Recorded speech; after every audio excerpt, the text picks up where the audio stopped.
Mes amis vierges, bonjour et bienvenue sur la chaîne Tarot à merveille. Pour votre tirage général, ceux qui me découvrent, soyez les bienvenus. J'espère que vous allez bien. Allez, c'est parti. Vous avez failli ne pas cliquer sur cette vidéo. Quelque chose en vous a hésité, peut être même que vous avez scrollé, que vous êtes passé devant et puis quelque chose vous a ramené ici. Une impulsion, un picotement.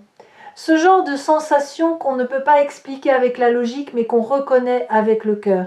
Et c'est exactement de cette sensation-là que nous allons parler. Parce que cette même impulsion, ce même picotement, c'est le signal que quelqu'un est en route vers vous. Pas quelqu'un que vous attendiez, pas quelqu'un que vous aviez prévu, quelqu'un d'impossible. Et quand je dis impossible, je ne parle pas d'une personne imaginaire ou d'un fantasme. Je parle de quelqu'un dont l'arrivée dans votre vie défie tout ce que votre mental considérait comme probable. Quelqu'un que vous aviez peu être rayé de vos possibilités. Quelqu'un dont la simple idée vous faisait sourire tristement en vous disant non, ça c'est pas pour moi. Eh bien, asseyez-vous confortablement parce que l'univers a un sens de l'humour que votre mental ne comprendra jamais. Avant de vous parler de cette personne, je dois d'abord vous parler de vous, de ce qui s'est passé en vous ces derniers temps. Parce que rien n'arrive par hasard, et surtout pas les rencontres. Une rencontre, c'est le résultat d'un alignement. Deux personnes ne se croisent pas simplement parce qu'elles empruntent le même chemin. Elles se croisent parce qu'elles ont atteint, chacune de leur côté, un point précis de leur évolution. Un point où la rencontre devient non seulement possible, mais nécessaire. Et vous, sans le savoir, vous avez atteint ce point. Repensez aux dernières semaines. Quelque chose a changé dans votre manière de vous percevoir. Ce n'est peut être pas spectaculaire. Ce n'est peut être pas un grand déclic accompagné de violon. C'est plus subtil que ça. Une lassitude qui s'est transformée en tranquillité, un besoin de plaire qui a perdu de sa force, une manière de vous regarder dans le miroir qui a légèrement, presque imperceptiblement changé, comme si, pour la première fois depuis longtemps, vous commenciez à vous voir tel que vous êtes réellement, sans le filtre de vos blessures, sans le voile de vos déceptions passées, juste vous. Et ce que vous avez vu ne vous a pas déplu. Ce glissement intérieur, aussi discret soit-il, a envoyé un signal, pas un signal que vous avez consciemment émis, un signal énergétique, comme une fréquence radio qui change de station. Et quelque part, quelqu'un a capté cette fréquence. Quelqu'un dont la propre station intérieure vient de se régler sur la même longueur d'onde que la vôtre. Cette personne ne sait peut-être pas encore pourquoi elle pense à vous, ou pourquoi quelque chose en elle se tourne dans votre direction, mais elle le sent. Comme vous sentez en ce moment que ces mots vous concernent, je voudrais que vous compreniez quelque chose de fondamental sur la nature des rencontres impossibles. Elles ne se produisent jamais quand on les cherche. Jamais. Et ce n'est pas une cruelle ironie du destin, c'est une mécanique précise. Quand vous cherchez désespérément quelqu'un, vous émettez une énergie de manque. Et le manque attire le manque. Vous attirez des personnes qui manquent elles aussi de quelque chose. Et ensemble, vous essayez de combler des vides avec d'autres vides. Ce n'est pas une rencontre, c'est un arrangement de survie. Mais quand vous cessez de chercher, quand vous commencez à habiter votre propre vie avec une forme de plénitude, même imparfaite, même fragile, quelque chose se déverrouille. Vous passez de l'énergie du besoin à l'énergie de l'accueil. Et l'accueil est magnétique. L'accueil ne court après personne. Il ouvre la porte et attend avec confiance. Il dit « Je suis entier. Et si quelqu'un vient enrichir cette entièreté, alors ce sera un miracle choisi. » Pas un pansement sur une blessure. C'est exactement l'énergie que vous dégagez en ce moment. Et c'est pour cela que cette personne impossible peut enfin se manifester. Parlons maintenant des signes. Parce que les signes sont déjà là. Vous ne les avez être pas identifiés comme tels, mais ils parsèment votre quotidien depuis quelque temps. Le premier signe, c'est la nostalgie sans objet. Vous avez ressenti récemment une forme de nostalgie étrange. Pas la nostalgie d'un souvenir précis ou d'une personne en particulier. Une nostalgie diffuse, comme si votre cœur se souvenait de quelque chose qui n'a pas encore eu lieu. Comme si une partie de vous était déjà connectée à un moment futur et le regrettait par avance, tant il est beau. Cette nostalgie du futur, c'est votre âme qui perçoit ce qui arrive avant que votre mental ne puisse le conceptualiser. Le deuxième signe, c'est un changement dans vos goûts, quelque chose de très concret. Peut être que vous écoutez des musiques différentes, peut être que vous êtes attiré par des endroits que vous ne fréquentiez pas avant, peut être que vous avez soudain envie de prendre soin de vous d'une manière nouvelle, de changer un détail dans votre apparence, de réarranger un espace de votre maison. Ces changements apparemment anodins ne sont pas anodins du tout. Votre être tout entier se prépare. Il fait de la place. Il réorganise votre monde extérieur pour qu'il corresponde au monde intérieur qui est en train de naître. Et dans ce monde intérieur nouveau, il y a une place pour quelqu'un. Une place que vous n'avez pas créée volontairement. Elle s'est créée toute seule, comme une clairière qui s'ouvre au milieu d'une forêt dense. Le troisième signe est plus troublant. Ce sont les rêves. Pas nécessairement des rêves clairs avec un visage ou un nom. Plutôt des rêves de sensations. Vous vous réveillez avec l'impression d'avoir été en présence de quelqu'un. Une chaleur, une douceur, un sentiment de reconnaissance, comme quand on retrouve quelqu'un qu'on n'a pas vu depuis très longtemps et que les mots sont inutiles parce que le silence suffit. Ces rêves sont des avant-goûts, des fragments de ce qui vient. Et il y a un quatrième signe plus discret mais tout aussi révélateur. Vous avez commencé à faire le tri. Pas seulement dans vos placards ou dans votre téléphone, dans votre vie intérieure. Des pensées auxquelles vous vous accrochiez depuis des années ont commencé à perdre leur emprise. Des jugements que vous portiez sur vous-même se sont adoucis. Des souvenirs douloureux ont perdu un peu de leur charge émotionnelle, comme des orages qui s'éloignent et dont on n'entend plus que le grondement lointain. Ce tri n'est pas anodin. C'est votre être profond qui range la maison avant l'arrivée d'un invité. Pas n'importe quel invité. L'invité que votre cœur attend depuis si longtemps qu'il avait presque renoncé à l'espérer.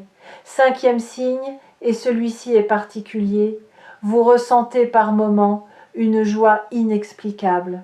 Une joie qui ne correspond à rien de concret dans votre quotidien. Tout va comme d'habitude, rien de spécial ne s'est produit, et pourtant, pendant quelques secondes, parfois quelques minutes, un sourire vous vient, une légèreté traverse votre poitrine, comme si votre corps savait quelque chose que votre tête ignore encore. Cette joie sans cause apparente et peut être le signe le plus beau de tous. C'est votre futur qui envoie des échos dans votre présent. C'est la preuve que quelque chose de lumineux existe déjà dans votre ligne de vie et que votre âme peut le percevoir bien avant que vos yeux ne le voient. Si vous êtes ici sur Tarot à merveille, c'est que votre intuition fonctionne déjà à plein régime. Vous captez des signaux que la plupart des gens ignorent. Et cette capacité, cette sensibilité, c'est précisément ce qui rend possible ce qui arrive. Maintenant, je dois aborder quelque chose de délicat. Cette personne impossible qui arrive, elle va bousculer certaines de vos croyances, pas vos croyances spirituelles ou philosophiques, vos croyances sur vous-même. Les histoires que vous vous racontez depuis des années sur ce que vous méritez, sur ce qui est réaliste, sur le genre de personne qui pourrait vouloir de vous, ces histoires, vous les avez construites à partir de vos expériences passées. Chaque déception a ajouté une brique au mur. Chaque rejet a renforcé la structure. Et aujourd'hui, ce mur vous semble aussi solide que du béton. Mais voici ce que le béton ne sait pas. Il suffit d'une seule fissure pour que tout s'effondre. Et cette personne, cette rencontre impossible, c'est la fissure. Pas une fissure destructrice, une fissure libératrice. Celle par laquelle la lumière va entrer dans un espace que vous gardiez scellé depuis trop longtemps, Vous allez résister, c'est normal. Quand quelque chose de beau se présente après une longue période de privation, le premier réflexe n'est pas la joie, c'est la méfiance, c'est le doute. C'est cette petite voix qui murmure « Attention, c'est trop beau pour être vrai ». Cette voix n'est pas votre ennemie. Elle est la gardienne de vos anciennes blessures. Elle fait son travail. Elle essaie de vous protéger, mais sa protection est devenue votre prison. Et il est temps de lui dire, avec douceur, avec gratitude même, « Merci de m'avoir protégé. Mais je n'ai plus besoin de cette protection. Je suis prêt à recevoir. » Recevoir, c'est un verbe que vous avez désappris, vous savez donner, vous savez soutenir, écouter, porter, consoler. Mais recevoir, c'est autre chose. Recevoir demande une forme de vulnérabilité qui vous terrifie, parce que recevoir, c'est admettre qu'on a besoin. C'est ouvrir les mains au lieu de les garder fermées. C'est accepter que quelqu'un puisse vouloir prendre soin de vous, non pas parce que vous êtes faible, mais parce que vous le méritez. Ce réapprentissage du recevoir est déjà en cours. Chaque moment où vous vous autorisez un plaisir simple, chaque fois que vous acceptez un compliment sans le minimiser, chaque instant où vous laissez quelqu'un faire quelque chose pour vous sans culpabiliser, vous entraînez ce muscle. Et il se renforce. Cette personne qui arrive va vous offrir quelque chose que vous n'avez jamais véritablement eu. Pas des cadeaux matériels, pas des promesses grandioses, quelque chose de beaucoup plus rare, de la constance. La constance, c'est l'opposé de l'intensité dramatique à laquelle vous vous êtes peu être habitué. C'est une présence régulière, fiable, pas spectaculaire mais profonde. Comme une rivière qui ne fait pas de bruit mais qui creuse la roche au fil du temps. Vous avez peu être confondu l'amour avec le spectacle, avec les montagnes russes émotionnelles, avec le feu d'artifice suivi du silence. Mais ce qui vient vers vous est différent. C'est un feu de cheminée, pas moins chaud, pas moins beau, mais durable, nourri, entretenu. Et avec cette constance viendra quelque chose d'encore plus précieux, le droit d'être ordinaire, le droit de ne pas être parfait, le droit d'avoir des jours où vous n'êtes pas drôle, pas brillant, pas inspirant, des jours où vous êtes simplement fatigué, silencieux, vulnérable, et cette personne sera là quand même, pas par obligation, pas par pitié, par choix, par un choix renouvelé chaque matin. C'est ça le véritable miracle, pas la rencontre elle-même, mais le lendemain de la rencontre, et le surlendemain, et tous les jours qui suivent où cette personne continue de choisir d'être là dans le simple et dans le complexe, dans la joie et dans le doute, laissez-moi vous dire quelque chose sur le mot impossible. En le décomposant, on trouve IM possible. Ce qui est impossible ne l'est que dans le cadre de ce que nous connaissons déjà, mais la vie ne se limite pas à ce que nous connaissons, elle déborde constamment les frontières de notre imagination. Les plus belles choses qui vous sont arrivées, si vous y repensez honnêtement, étaient-elles prévues? Les aviez-vous planifiées? Où sont-elles apparues dans les interstices, dans les moments où vous aviez lâché le contrôle, dans les espaces que vous n'aviez pas organisés? L'impossible se niche toujours là où le contrôle s'arrête. Et c'est une bonne nouvelle, parce que cela signifie que vous n'avez rien à faire pour provoquer ce qui vient. Vous n'avez pas besoin de stratégie, pas besoin de plan, pas besoin de vous rendre plus intéressant, plus attrayant, plus quoi que ce soit. Vous avez besoin d'être, simplement être, dans votre vérité, dans votre authenticité, même bancale, même imparfaite. Parce que c'est cette authenticité-là, celle qui ne triche pas, celle qui ne joue pas de rôle, qui est le véritable aimant. Il y a un phénomène que j'observe souvent et qui me fascine. Juste avant qu'une grande rencontre se produise, la vie crée ce que j'appelle un silence, un espace vide, une période où rien ne semble bouger, où vous avez l'impression d'être en suspens, pas malheureux, pas heureux, juste en attente de quelque chose que vous ne pouvez pas nommer. Si c'est ce que vous vivez en ce moment, c'est l'un des signes les plus puissants. Ce silence n'est pas un vide. C'est un espace sacré. C'est la respiration que la vie prend avant de vous offrir quelque chose de grand. Comme le silence entre deux notes de musique qui donne sa beauté à la mélodie. Ne remplissez pas ce silence avec de l'agitation. Ne le comblez pas avec des distractions. Habitez-le, apprivoisez-le. Il porte en lui la promesse de ce qui vient. J'ai envie de vous confier quelque chose que peu de gens osent dire à voix haute. Le monde vous a appris que l'amour se mérite, qu'il faut être assez beau, assez intelligent, assez drôle, assez stable, assez guéri pour qu'on vous aime. Et vous avez passé des années à essayer d'atteindre ce assez, à vous polir, à lisser vos aspérités, à cacher vos fissures. Mais voilà la vérité que personne ne vous a dite.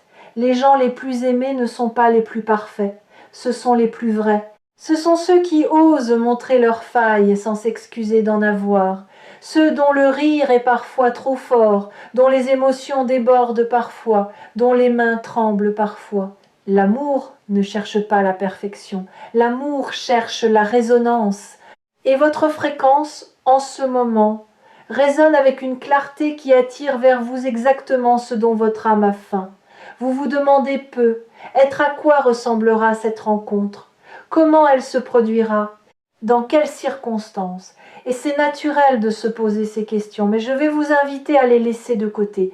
Pas parce qu'elles sont sans importance, mais parce que le mental, quand il imagine un scénario, réduit le champ des possibles, il crée des attentes. Et les attentes sont des filtres qui vous empêchent de reconnaître ce qui se présente quand ce qui se présente ne correspond pas exactement au scénario prévu. Combien de miracles avez-vous manqué parce qu'ils ne ressemblaient pas à l'idée que vous vous en faisiez? Cette fois, essayez autre chose. Au lieu d'imaginer le comment, cultivez le ressenti. Comment voulez-vous vous sentir? En paix, reconnu, vu, aimé sans condition. Libre d'être vous-même sans masque ni armure. Concentrez-vous sur ces sensations. Laissez-les vivre dans votre corps. Et faites confiance à la vie pour trouver le véhicule parfait pour les livrer jusqu'à vous. Fermez les yeux un instant si vous le pouvez. Respirez.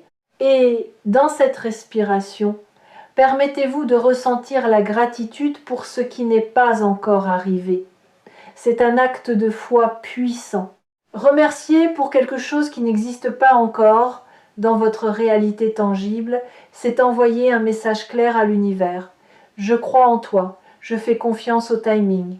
Je sais que ce qui m'est destiné ne peut pas me manquer, et que ce qui me manque ne m'était pas destiné.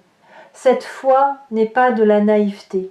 C'est la forme la plus élevée d'intelligence émotionnelle, celle qui comprend que la vie a une sagesse propre, une logique qui dépasse la nôtre et que notre rôle n'est pas de tout contrôler mais de tout accueillir. Il y a quelque chose d'autre que je perçois pour vous, un lien avec le pardon, pas le pardon au sens religieux ou moral, le pardon comme acte de libération personnelle. Il y a dans votre passé une blessure relationnelle que vous portez encore, pas comme une plaie ouverte, plutôt comme une cicatrice qui tire parfois, qui rappelle sa présence quand le temps change. Cette blessure a formaté votre manière de vous approcher des autres. Elle a installé des mécanismes de défense si subtils que vous ne les voyez même plus. Vous les prenez pour votre personnalité alors qu'ils sont des réponses à la douleur.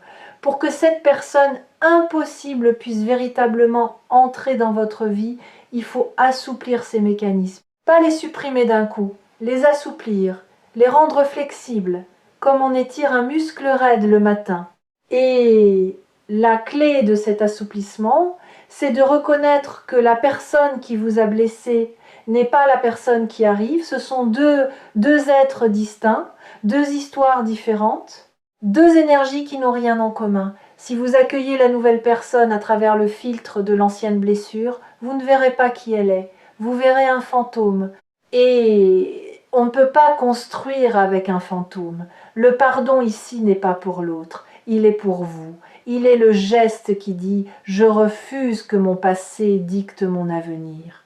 Je refuse que la douleur d'hier réduise la joie de demain. Je mérite une page blanche et je me la donne maintenant.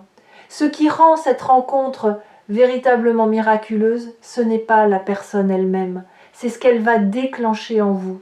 Un effet miroir d'une puissance rare.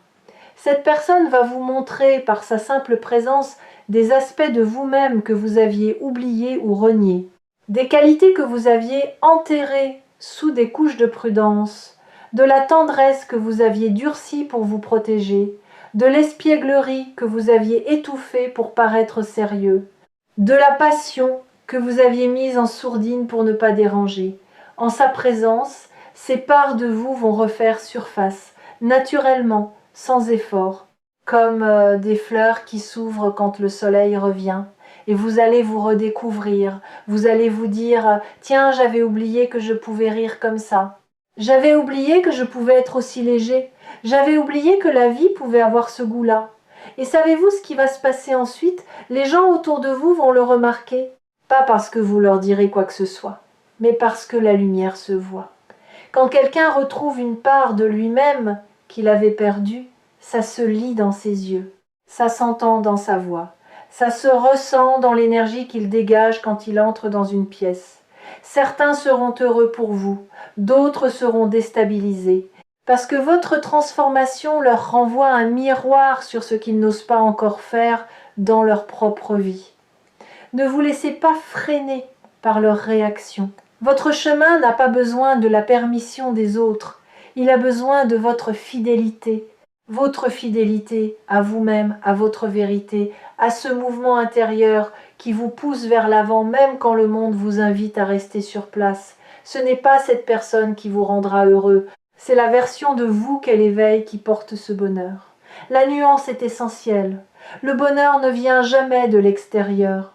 Il vient de l'intérieur et parfois il a besoin d'un catalyseur pour se manifester. Cette personne est le catalyseur, mais la matière première, c'est vous. C'est toujours vous. Si vous êtes fidèle au message de Tarot à merveille, vous avez compris depuis longtemps que la vie n'est pas une série d'événements aléatoires, c'est une conversation. Un dialogue permanent entre votre monde intérieur et le monde extérieur. Et ce que vous vivez en ce moment, cette anticipation, cette sensation que quelque chose approche, fait partie de cette conversation. L'univers vous murmure quelque chose. Et votre seul travail, votre unique responsabilité, c'est de rester assez silencieux pour entendre. Dans les temps qui viennent, voici ce que je vous invite à faire. Pas une liste de tâches, pas une méthode en 5 étapes, juste une intention, l'intention de rester ouvert. Quand une opportunité se présente, même petite, même insignifiante en apparence, dites oui. Quand quelqu'un vous tend la main, prenez-la. Quand votre intuition vous pousse vers un lieu, une activité, une conversation, suivez-la sans demander pourquoi. Parce que les miracles ne sonnent pas à la porte avec une pancarte. Ils se glissent dans les détails, dans les marges, dans les moments que vous auriez pu ignorer si vous n'étiez pas attentif. Cette personne impossible va peu apparaître là où vous ne l'attendez pas. Dans un contexte que vous n'aviez pas envisagé, sous une forme que vous n'aviez pas imaginée. Et c'est justement parce qu'elle échappe à vos projections qu'elle est un miracle. Un miracle, par définition, c'est ce qui dépasse notre entendement. Si vous pouviez le prévoir, ce ne serait plus un miracle, ce serait un plan. Et les plans, aussi bien construits soient-ils, ne rivalisent jamais avec la créativité de l'univers. Je veux terminer avec une image. Imaginez que votre vie est un jardin. Pendant longtemps, vous avez planté des graines et certaines n'ont jamais germé. Vous avez arrosé, attendu, espéré. Et le sol restait vide. Vous avez fini par croire que votre terre n'était pas fertile, que quelque chose en vous empêchait les choses de pousser. Mais ce que vous ne voyez pas, c'est que sous la surface, dans l'obscurité de la terre, les racines se formaient lentement, patiemment, sans bruit. Et un matin, sans prévenir, une pousse va percer la surface, fragile mais obstinée, vivante, réelle. Et cette pousse, c'est le début de tout ce que vous avez semé. de tout ce en quoi vous avez cru même quand rien ne poussait, de tout l'amour que vous avez donné et qui revient enfin vers vous. Cette pousse est en train de percer. En ce moment même, merci d'avoir écouté jusqu'ici. Merci de votre confiance. Merci de votre présence. Vous êtes plus proche que vous ne le croyez de ce que votre cœur désire le plus. Alors ne lâchez pas. Pas maintenant. Pas si près du miracle. Et si ces mots ont touché quelque chose en vous, gardez Tarot à merveille près de votre cœur. Revenez quand vous avez besoin d'un rappel, d'un souffle, d'une confirmation que ce que vous ressentez est vrai. Prenez soin de votre jardin. La plus belle floraison de votre vie est sur le point de commencer.